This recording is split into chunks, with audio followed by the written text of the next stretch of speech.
2004లో ప్రపంచాన్ని వణికించిన సునామీ అలలు సరిగ్గా సముద్రం ఒడ్డున ఉన్న ఒక ఆలయాన్ని మాత్రం ఎందుకు తాగలేకపోయాయి? 400 ఏళ్ల క్రితం డచ్ వారు దొంగిలించి సముద్రంలో పడేసిన దేవుడి విగ్రహాన్ని కేవలం ఒక నిమ్మకాయ, ఒక గరుడ పక్షి సహాయంతో సముద్ర పడుగున ఎలా కనిపెట్టారు? సాక్షాత్తు ఆ సుబ్రహ్మణ్య స్వామి కొలువైన తిరుచెందూరు క్షేత్రంలో దాగి ఉన్న ఆ అంతు చిక్కని రహస్యాలేంటో ఈరోజు మనం తెలుసుకుందాం. అందుకని ఇక్కడి నుంచే నడుచుకుంటే రాసి వస్తుంది.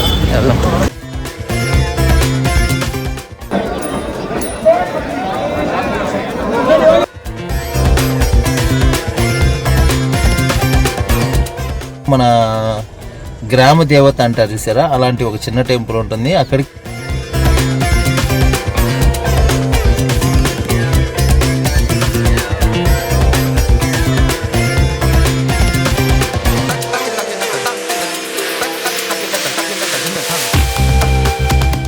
టెంపుల్ నుండి ఇటువైపు వస్తే ఇక్కడ ఒక చిన్న టెంపుల్ ఉంటుంది.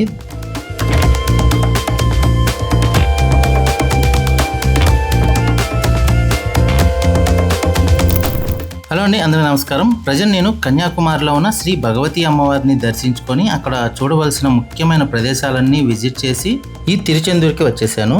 ఈ తిరుచెందూరు కన్యాకుమారి నుండి సుమారుగా 90 కిలోమీటర్లు ఉంటుంది. ఈ తిరుచెందూరు మురుగన్ టెంపుల్ తమిళనాడులోని సుబ్రహ్మణ్యేశ్వర స్వామి ఆరుపడేవీడులో ఇది రెండవది. అలాగే నేను ఈ ట్రిప్లో సుబ్రహ్మణ్య స్వామి ఆరుపడేవీడు అయిన 6 పుణ్యక్షేత్రాలని దర్శించుకోబోతున్నాను. అంతేకాదు ఈ ట్రిప్లోనే నేను శివుని పంచభూతలింగాల ఆలయాలన్నీ కూడా దర్శించుకోబోతున్నాను. వాటికి సంబంధించిన అన్ని వీడియోస్ మన ఛానల్లో వస్తాయి. ఖచ్చితంగా సబ్స్క్రైబ్ చేసుకొని మన ఛానల్ని ఫాలో అవుతూ ఉండండి. ఫస్ట్ అయితే ఈ వీడియోని లైక్ చేయండి. వచ్చేసరికి సాయంత్రం 6 అయింది. సో కార్ పార్కింగ్ లేదు. ఇదిగోండి కార్ పార్కింగ్ ఉంది, కానీ చూడండి ఎంత దరిద్రంగా ఉందో. సో అందుకని నా కార్ అక్కడ పార్క్ చేశాను. మామూలుగా అయితే ఆ చువ్వర నుంచి రైట్ సైడ్ తిరిగితే అక్కడ car parking and bus stand కూడా ఉండేది. ఇప్పుడు దాన్ని ఏదో రెనోవేషన్ చేస్తున్నట్టున్నారు, అలౌ చేయట్లేదు లోపలికి. అసలు అక్కడ ఎట్లా ఉందో ఒకసారి చూద్దాం పదండి. అందుకని ఇక్కడి నుంచే నడుచుకుంటే రాసి వస్తుంది. వెళ్దాం.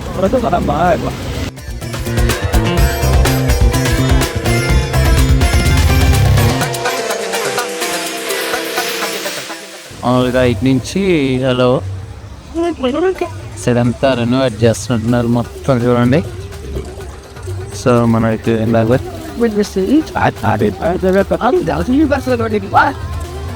ఇంద్రధనుస్ చూడండి ఎట్లా ఉందో.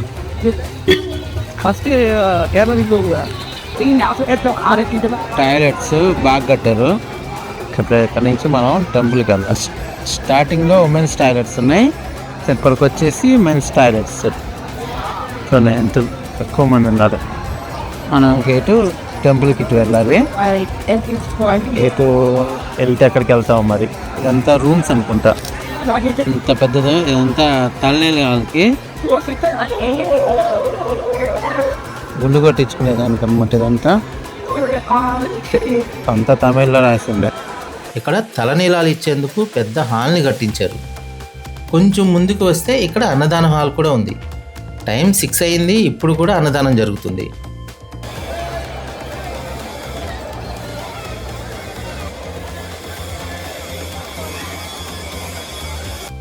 దర్శనానికి వెళ్లే ముందు ఎంట్రీ పాయింట్ అసలు ఎక్కడుందో అర్థం కాలేదు. ఫ్రీ దర్శనం మెయిన్ గోపురంకి లెఫ్ట్ సైడ్లో ఉంది. 100 రూపీస్ దర్శనం ఎంట్రీ పాయింట్ రైట్ సైడ్లో ఉంది. ఇప్పుడు అసలు ఫ్రీ దర్శనం క్యూ ఎలా ఉంటుందో అని ఆ ఎంట్రీ పాయింట్ కోసం అందరినీ కనుక్కుంటూ వెళ్ళాను. లోపలికి వెళ్తే క్రౌడ్ ఏమీ లేదు. బట్ క్రౌడ్ ఎక్కువ ఉన్నప్పుడు వెయిట్ చేయడానికి తిరుపతిలో లాగా వరుసగా షెడ్స్ నిర్మించారు. అక్కడే టాయిలెట్స్ కూడా ఉన్నాయి. ఒక 2 కిలోమీటర్ల వరకు క్యూ లైన్ ఉంది, కానీ క్రౌడ్ లేకపోవడంతో అంత ఇబ్బంది ఏమీ అనిపించలేదు.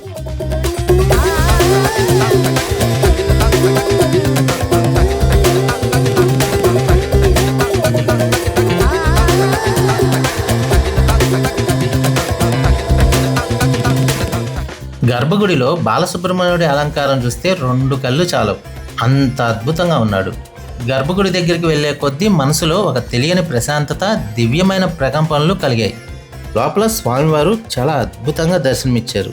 దర్శనం చేసుకొని ఇటువైపు నుండి బయటకు వస్తే ఇటు నుండి స్వామివారి ఊరేగింపు జరుగుతుంది. నాకు దర్శనం ఒక అరగంటలో అయిపోయింది.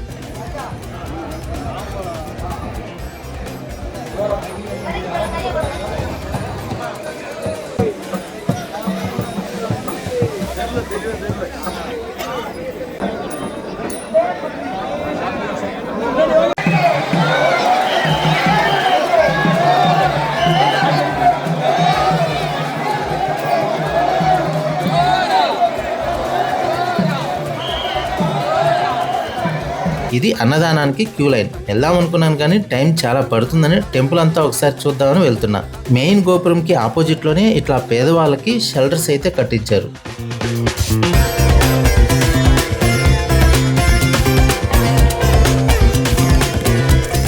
తమిళనాడులోని బంగాళాఖాతం తీరంలో ఉన్న అద్భుత క్షేత్రం తిరుచెందూర్ శ్రీ సుబ్రహ్మణ్య స్వామి ఆలయం.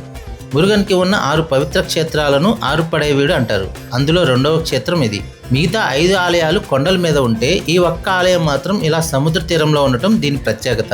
ఇక్కడ స్వామివారు బాలసుబ్రహ్మణ్యుడిగా దర్శనమిస్తాడు. ఈ ఆలయానికి వేలాది సంవత్సరాల చరిత్ర ఉంది. చేర చోళ పాండ్యరాజులు దీనిని అభివృద్ధి చేశారు. అయితే 1646 నుండి 1648 సమయంలో స్థానికుల మధ్య జరిగిన గొడవల్లో డచ్ వారు ఈ ఆలయాన్ని ఆక్రమించుకున్నారు.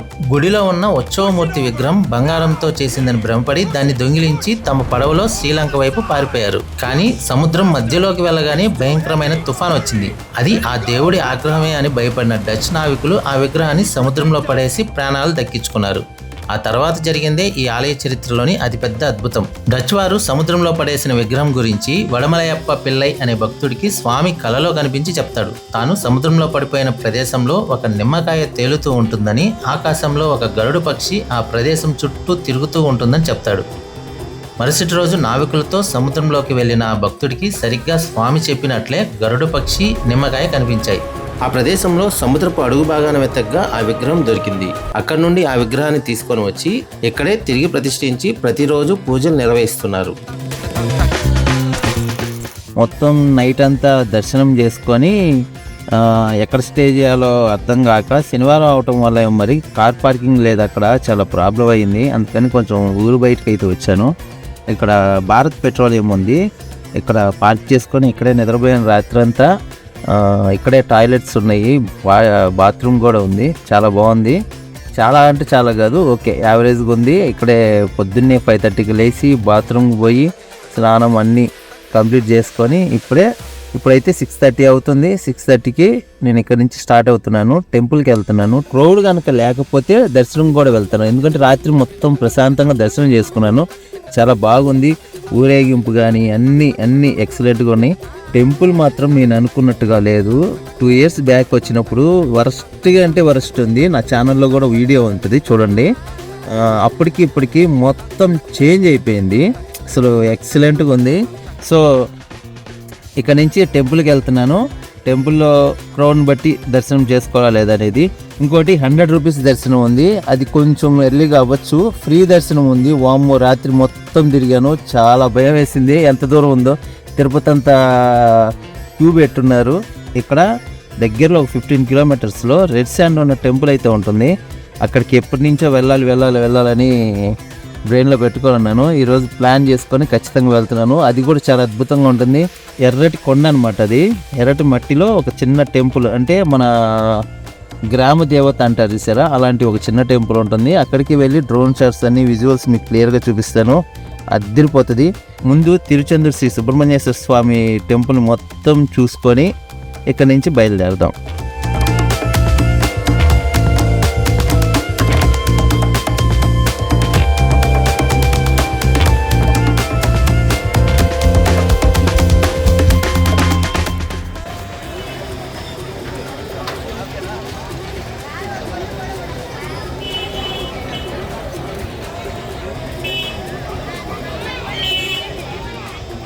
ఇక్కడ లాకర్స్ కూడా ఉన్నాయి. మన లగేజ్ని లాకర్స్లో పెట్టుకొని దర్శనం చేసుకొని రావచ్చు. పురాణాల ప్రకారం సూరపద్ముడు అనే రాక్షసుడిని అంతం చేయడానికి పరమశివుడి 3వ కన్ను నుండి జన్మించిన వారే శ్రీ కుమారస్వామి. దేవతల సేనాధిపతిగా మారి సూరపద్ముడితో మురుగన్ యుద్ధం చేసిన ప్రదేశమే ఈ తిరుచెందూర్. తన తల్లి పార్వతీదేవి ఇచ్చిన వేల్తో రాక్షసుడిని సంహరించి ఆ తర్వాత స్వామివారు శాంతించి శివ పూజ చేసిన పవిత్ర భూమి ఇది. సాధారణంగా గుడి గోపురం తూర్పున ఉంటుంది, కానీ ఇక్కడ సముద్రం కారణంగా రాజగోపురం పశ్చిమ దిశలో ఉంటుంది. ఇక్కడికి కార్తీక మాసంలో జరిగే సూర సంహారం పండుగకు ప్రతి సంవత్సరం లక్షలాది మంది భక్తులు వస్తూ ఉంటారు. ఇక్కడ కొంతమంది ఇలా భిక్షాటన చేస్తున్నారు. వాళ్ళు చాలాసేపు ఇలా భిక్ష తీసుకొని ఆ స్వామివారి హుండీలో వేస్తే కోరికలు నెరవేరుతాయని వారి నమ్మకం. ఇక్కడ వల్లి అమ్మవారి ఆలయం ఉండేది. టెంపుల్ని రెనోవేషన్ చేస్తున్నారు కదా, అందుకని క్లోజ్ చేశారు.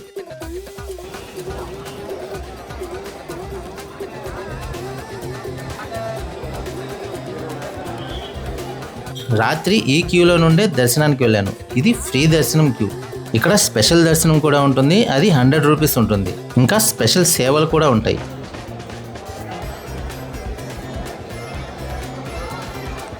మన తెలుగు రాష్ట్రాల నుండి ఇక్కడికి రావాలంటే డైరెక్ట్గా బస్సెస్ కానీ ట్రైన్స్ కానీ లేవు. చెన్నై వరకు వస్తే అక్కడ నుండి డైలీ సాయంత్రం 4 గంటల నుండి ఒక ట్రైన్ ఉంది. Train number 20605. దీని జర్నీ టైం 14 అవర్స్ పడుతుంది. లేకపోతే మీరు ఎలాగైనా తిరునల్వేలి వరకు వచ్చి అక్కడ నుండి బస్ ద్వారా కానీ ట్రైన్ ద్వారా కానీ ఇక్కడికి రావచ్చు. నెక్స్ట్ స్టే విషయానికి వస్తే ఇక్కడ టెంపుల్ని రీసెంట్గా రెనోవేట్ చేశారు. అందులో భాగంగా కొత్త కాటేజెస్ని కూడా కట్టించారు. ఈ టాయిలెట్ బ్లాక్ పక్కనే మనకి రూమ్ బుకింగ్ కౌంటర్ ఉంటుంది. ప్రజెంట్ ఆన్లైన్ బుకింగ్ లేదు, డైరెక్ట్గా వచ్చి క్యూలో నిలబడి రూమ్ తీసుకోవచ్చు. 50 రూపీస్ నుంచి 500 రూపీస్ వరకు కాస్ట్ ఉన్నాయి. అవి అవైలబుల్ లేకపోతే టెంపుల్ బయట లెక్కలేనన్ని హోటల్స్ ఉన్నాయి. ఎక్కడ చూసినా లాడ్జ్లు, హోటల్స్. 2-3 చోట్ల ప్రైస్ కనుక్కొని రూమ్ని చెక్ చేసుకొని తీసుకోండి. మీరు ఎప్పుడైనా ఈ టెంపుల్ని విజిట్ చేశారా? అప్పుడు ఈ టెంపుల్ ఎలా ఉందో కామెంట్ చేయండి. నేను 2 ఇయర్స్ బ్యాక్ వచ్చినప్పుడు ఈ టెంపుల్ చాలా దారుణంగా ఉంది. ఎక్కడ వాటర్ ఫెసిలిటీస్ లేవు, ఫుడ్ లేదు, షెల్టర్స్ లేవు, మెయింటెనెన్స్ చాలా వరస్ట్గా ఉంది. ఇప్పుడు చూస్తే ఎంతో అద్భుతంగా రెనోవేట్ చేశారు.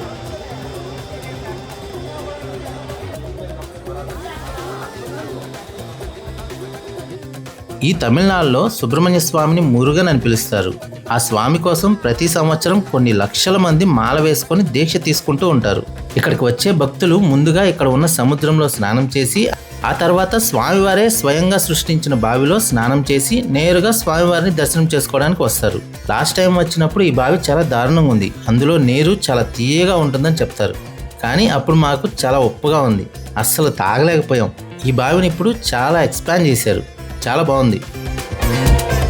టెంపుల్ నుండి ఇటువైపు వస్తే ఇక్కడ ఒక చిన్న టెంపుల్ ఉంటుంది. ఇది మూవర్ సమాధి అంట, కానీ లోపల కొన్ని చిన్న ఆలయాలు ఉన్నాయి, పూజలు జరుగుతున్నాయి. టెంపుల్కి లెఫ్ట్ సైడ్లో ఇక్కడ తలనీళ్ళు ఇచ్చే ప్లేస్. ఇక్కడ దీని ఎదురుగా టాయిలెట్స్ ఉన్నాయి, జెంట్స్కి, ఉమెన్స్కి.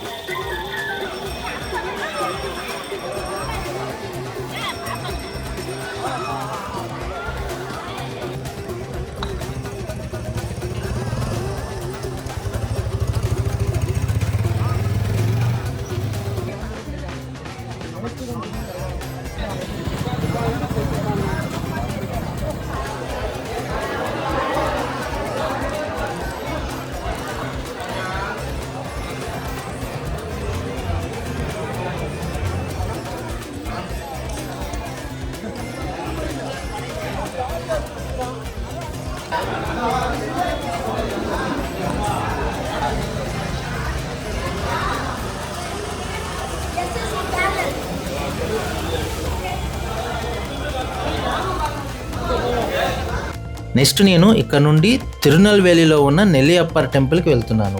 అక్కడికి వెళ్ళే దారిలో పూర్తిగా రెడ్ శాండ్ ఉన్న లొకేషన్ ఒకటి వస్తుంది. అక్కడ ఒక గ్రామ దేవతకు సంబంధించిన టెంపుల్ కూడా ఉంది. ఆ టెంపుల్కి వెళ్ళి దర్శనం చేసుకొని అక్కడ నుండి తిరునల్వేలికి వెళ్తాను. తిరునల్వేలి ఇక్కడ నుండి 60 కిలోమీటర్లు ఉంటుంది. 2004 సునామీ సమయంలో సముద్రపు అలలు గుడిని ఏమీ చేయకుండా స్వయంగా వెనక్కి వెళ్ళిపోయాయి. భారతదేశం మొత్తం వణిగిపోయినా మురుగన్ భక్తులు మాత్రం ఇక్కడ సురక్షితంగా ఉన్నారు. అలలు ఎంతగా ఎగిసిపడినా గుడిని ఎలాగైతే తాకలేవో, మన జీవితంలో ఎన్ని కష్టాలు వచ్చినా దేవుని మీద భారం వేస్తే అవి మనల్ని ఏమీ చేయలేవని ఈ క్షేత్రం నిరూపిస్తోంది. మనలోని అహంకారం అనే రాక్షసుడిని ఆ స్వామి అంతం చేయాలని కోరుకుందాం. ఇది తిరుచెందూరు శ్రీ మురుగన్ ఆలయం అద్భుత చరిత్ర. ఈ వీడియో మీకు నచ్చితే వెంటనే లైక్ చేయండి. స్వామివారి ఆశీస్సుల కోసం కింద కామెంట్ సెక్షన్లో ఓం మురుగన్ అని కామెంట్ చేయండి. ఇలాంటి మరిన్ని అద్భుతమైన వీడియోల కోసం మన ఛానల్ని సబ్స్క్రైబ్ చేసుకోండి. మరో వీడియోతో మళ్ళీ కలుద్దాం.